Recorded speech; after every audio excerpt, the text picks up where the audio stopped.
नमस्कार दोस्तों, हार्दिक स्वागत है आप सभी का फिर से एक बार हमारे चैनल एस्ट्रो ओम पर। दोस्तों, अगर आप अपनी लाइफ में कुछ नया सीखना चाहते हैं तो चैनल को सब्सक्राइब जरूर करिएगा। दोस्तों, भगवान श्री हरि विष्णु जी और मां लक्ष्मी की कृपा पाने के लिए एकादशी सबसे बड़ा व्रत माना जाता है। ये व्रत न केवल जीवन में सुख शांति, भौतिक सुख, ऐश्वर्य, संपदा, उत्तम जीवन साथी और कार्य क्षेत्र में सफलता प्रदान करता है, बल्कि मरणोपरांत मोक्ष भी प्रदान करता है। हर व्रत का एक अलग और खास महत्व होता है। आज के वीडियो में हम बताएंगे गौमाता से संबंधित एक उपाय जिससे आपको मिल सकता है अक्षय यानी कभी ना समाप्त होने वाला धन प्राप्त करने का वरदान। अगर हिंदू धर्म की माने तो ऐसी मान्यता है कि गाय की सेवा अगर निस्वार्थ भाव से की जाए तो घर में लक्ष्मी का वास होता है। वैसे तो युगों से चला आ रहा है कि गाय को हम कुछ ना कुछ खिलाते जरूर हैं। गाय को सनातन धर्म में लक्ष्मी स्वरूप भी माना गया है। जाता है कि गाय की सेवा करने से घर परिवार सुखी और संपन्न रहता है। जिस घर में गाय की सेवा निस्वार्थ भाव से होती है उस घर में लक्ष्मी जी की कृपा हमेशा बनी रहती है। और जिस घर में गाय की सेवा नहीं होती, अचानक से किसी भी प्रकार की वहां पर विघ्न बाधाएं आती रहती है। वैसे तो कुछ लोग शहरों में भी रहते हैं, महानगरों में रहते हैं, तो वहां पर गाय पालना संभव ही नहीं है, लेकिन वहां पर भी रोटी जरूर खिलाई जाती है। लेकिन कई बार गाय को खिलाने में कुछ भूल हो जाती है। तो कौन सी वो 3 चीजें हैं जो गाय को नहीं खिलानी चाहिए, आज हम आपसे इस वीडियो में साझा करेंगे।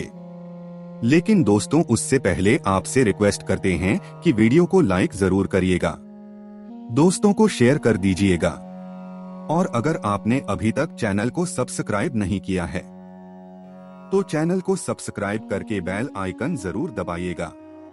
गाय के अंदर सभी देवी देवताओं का निवास माना जाता है, तो आप सुबह जो पहली रोटी बनती है वो अगर गाय को खिलाते हैं तो देवी देवताओं का आशीर्वाद मिलता है। गाय को गुरु के साथ जोड़ा गया है, यानी गुरु ग्रह के साथ, बृहस्पति ग्रह के साथ। इसलिए गुरुवार के दिन गाय को रोटी पर एक चुटकी हल्दी डालकर खिलाएं तो सुख संपत्ति धना ऐश्वर्य बढ़ता है, दुष्ट ग्रह शांत जाते हैं। जो लोग मानसिक रूप से परेशान हैं, वो गाय को रोटी पर थोड़ा सा गुड़ रखकर खिलाएं तो सकारात्मक ऊर्जा आती है, टेंशन खत्म होती है, स्वास्थ्य अच्छा रहता है। और अगर आपको लगता है कि आपके सभी ग्रह खराब है तो ऐसे में गाय को पहली रोटी रोज खिलाएं। सभी ग्रह धीरे धीरे शुभ हो जाएंगे। कभी कभी जीवन में लंबे समय से कोई शुभ मंगल कार्य नहीं हो रहे होते, तब ऐसे आप गाय को रोटी खिलाएं। गाय के मस्तक को छूकर अपनी मन्नत कहें, प्रणाम करें, पैर छुएं, तो आपकी मन्नत जरूर पूरी होगी। तो ये था गाय को आप क्या खिलाएं उसके बारे में, लेकिन गाय को क्या नहीं खिलाना चाहिए अब हम वो जानते हैं। गाय को रोटी तो हर कोई खिलाता है। अब ये रोटी बासी बिल्कुल भी नहीं होनी चाहिए, यानी कि एक दिन पहले की जो रोटी बनी रहती है और आप दूसरे सुबह सुबह खिला देते हैं, वो नहीं खिलानी चाहिए। कई बार आप रोटी बना लेते हैं और उस दिन गाय मिलती नहीं तो रोटी रखी रह जाती है। फिर वो अगले दिन गाय को खिलाने से गाय का अपमान माना जाता है, वो रोटी बासी कहलाती है। इसलिए गाय को एक दिन पहले की बची हुई रोटी कभी नहीं खिलानी चाहिए। सड़ी गली चीजें, खराब चीजें गाय को मत खिलाइए, इससे घर में परेशानी आती है।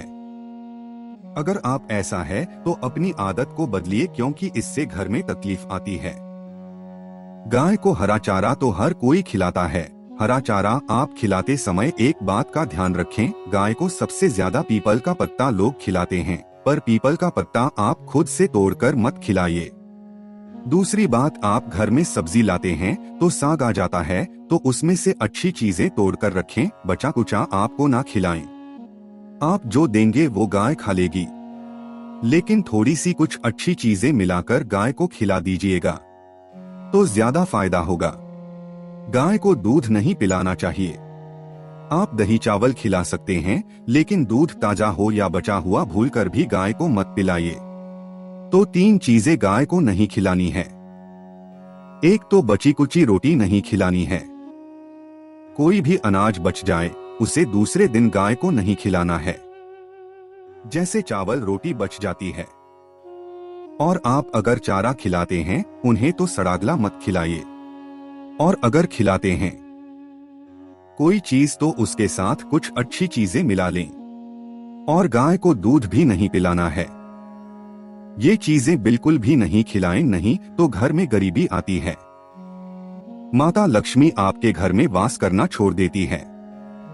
84 लाख योनियों के सफर करके आत्मा अंतिम योनि के रूप में गौ का रूप धरती है। गाय योनियों का वो पड़ाव है जहां आत्मा विश्राम करके आगे की यात्रा शुरू करती है। दोस्तों, गाय का कोई अपशगुन नहीं होता है। जिस भूभाग पर मकान बनाना हो वहां पर अगर आप 15 दिन के लिए गाय और बछड़ा बांध देते हैं तो वो जगह पवित्र हो जाती है। भूभाग से बहुत सारी आसुरी शक्तियों का नाश हो जाता है, क्योंकि गाय में सकारात्मक ऊर्जा का भंडार माना गया है। गाय का मार्ग रोकना, अगर आप कहीं भी जा रहे हैं और गाय माता आपका मार्ग रोक दें तो ये बहुत ही शुभ माना जाता। गाय और बछड़े का दर्शन एक साथ आपको हो जाए तो आपकी सफलता का प्रतीक माना जाता है। अगर आपके घर के आसपास गौ घूमती रहती है तो इसका मतलब है कि आपके घर से काफी सारे संकट अपने आप ही दूर होने वाले हैं और समृद्धिपूर्वक जीवन आपको मिलता है। गाय के समीप आप अगर जाते हैं तो संक्रामक रोग, कफ, खांसी, सर्दी, जुकाम आदि का ग्रेजुअली अपने आप ही बिना दवाइयों के भी नाश हो जाता है। अगर आप गाय अचानक से पूंछ मार देती है तो ये बहुत ही शुभ संकेत माना गया है, और काली चित्तकबरी गाय का ऐसा करना तो और भी ज्यादा शुभ माना गया है। पंचगव्य जो होते हैं वो कई रोगों में लाभदायक है। पंचगव्य क्या क्या हुए? गाय के दूध, दही, घी, मूत्र और गोबर, इन सभी को शरीर के रोग निरोधक क्षमता को बढ़ाकर रोगों को दूर करने वाला माना गया है। ऐसा कोई रोग नहीं है जिसका इलाज पंचगव्य से नहीं किया जा सकता। दोस्तों, आज के समय में लोग गौ माता की पूजा करने के बजाय, उनका सही उपयोग करने के बजाय उनको काट कर मार कर खाना ज्यादा पसंद करते हैं। बुरा लगेगा शायद, पर ये सच है। और गाय को रोटी देने से न केवल सुख समृद्धि की प्राप्ति होती है बल्कि बरकत भी होने लगती है। अगर आप गौ को पाल सके तो अच्छी बात, लेकिन आज के मॉडर्न युग में जहां लोगों की शायद खुद की घर में रहने की जगह नहीं है, ऐसे में गौ को रखना कठिन और महंगा हो सकता है। ऐसे में आप गौ को रोटी दें। कम से कम रोटी देकर के आप सुख समृद्धि को प्राप्त कर सकते हैं। आपके घर में बरकत होने लगती है। हमारे बुजुर्ग हमेशा से कहते आए कि गाय को रोटी खिलानी चाहिए, लेकिन समय स्थिति के चलते गाय की सेवा हर कोई नहीं कर पाता। लेकिन कम से कम रोटी तो आप खिला सकते हैं। अगर रोटी भी नहीं खिला सकते, जैसे काफी सारे जो हमारे भाई बहन मलेशिया वगैरह में, लंदन वगैरह में बैठे हैं, उनको गाय नहीं मिलती है। वो पूछते हम कैसे गौ सेवा करें। आप ऐसा कर सकते हैं, आप गौ के नाम के पैसे निकालते जाएं और फिर आप चाहें तो कभी इंडिया आएं तो आप गौशाला में दान दे दें, या फिर आप चाहें तो वहीं पर किसी गरीब को गौ के नाम की रोटियां खिलाएं। किसी भी अनाथ आश्रम में चले जाएं, किसी वृद्धाश्रम में चले जाएं, किसी भी दूसरे सफेद पशु को आप भोजन कराएं। ये भी आपके लिए बहुत अच्छा होने वाला है।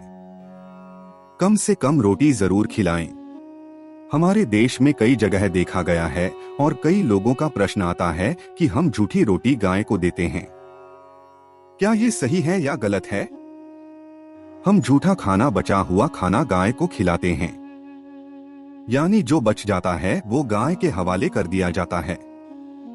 तो आपको बता दें दोस्तों, रामायण काल में गौ माता को एक श्राप मिला था। उसी की वजह से आज उनके साथ ऐसा हो रहा है।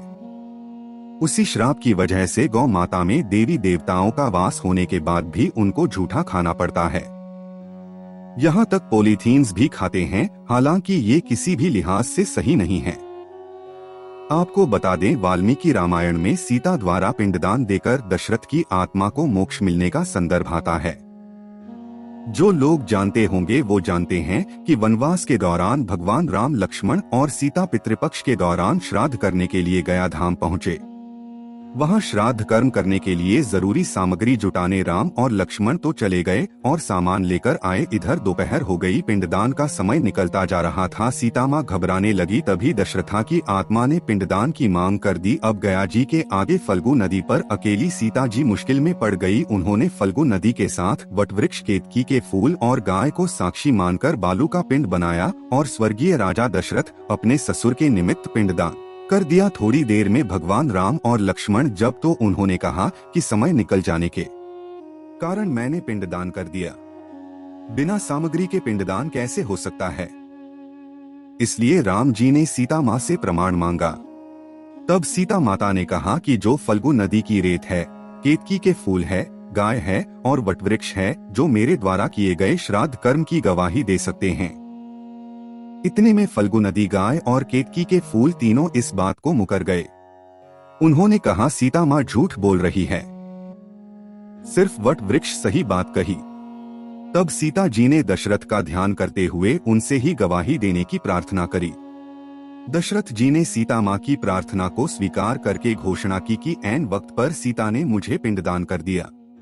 इस पर राम आश्वस्त हुए, लेकिन तीनों गवाहों द्वारा झूठ बोलने पर सीता जी उनसे क्रोधित हो गई और उन्हें श्राप दिया। फल्गु नदी से कहा कि जा, तेरा नाम सिर्फ नदी रहेगा, लेकिन तुझमें कभी नहीं रहेगा। इस कारण आप भी जानते होंगे, जो लोग जानते हैं, फल्गु नदी आज भी गया में सुखी ही रहती है। गाय को श्राप दिया कि तू पूज्य होकर भी लोगों का झूठा खाएगी, और केतकी के फूल को श्राप दिया कि तुझे पूजा में कभी नहीं चढ़ाया जाएगा। वटवृक्ष को सीता माँ ने आशीर्वाद दिया कि उसे लंबी आयु की प्राप्ति होगी और दूसरों को छाया प्रदान करेगा, तथा पतिव्रता स्त्री तेरा स्मरण करके अपने पति की दीर्घायु की कामना करेंगी। यही कारण कि गाय को आज भी झूठा खाना पड़ता है। केतकी के फूल को पूजा से निषिद्ध बताया गया है। फल्गु नदी के तट पर जल नहीं है। सीता कुंड में पानी के अभाव में सिर्फ बालू या रेत में पिंडदान किया जाता है। दोस्तों, शास्त्रों के मुताबिक गौ माता में सारे देवी देवता निवास करते हैं। 33 कोटि देवी देवता और पितृ का निवास होता है। अगर आप भी किसी मंदिर में नहीं जा सकते, पूजा पाठ नहीं करते हैं, कहीं जाकर के ग्रह दोषों का उपाय नहीं कर सकते हैं, तो आपको गाय को एक रोटी जरूर खिलानी चाहिए। हमेशा कहते हैं, पहली रोटी गाय की अगर आप भी खिलाते हैं तो दुनिया के सारे सुखों को प्राप्त कर सकते हैं। आपने अक्सर ही सुना होगा कि रसोई में पहली रोटी जो भी बने गाय को दे देनी चाहिए। हर रोज गाय को एक रोटी देने से आपके जीवन के सभी दुख दर्द दूर हो जाते हैं। खाना बनाते वक्त हमेशा पहली एक रोटी गाय की निकाल दें। इसके बाद ही परिवार के बाकी सदस्यों के लिए आपको रोटियां सेंकनी चाहिए। कोशिश करने की गाय की उस रोटी में थोड़ा सा हल्दी मिला दें। इससे गाय को रोटी खिलाने का अपार फल प्राप्त होता है।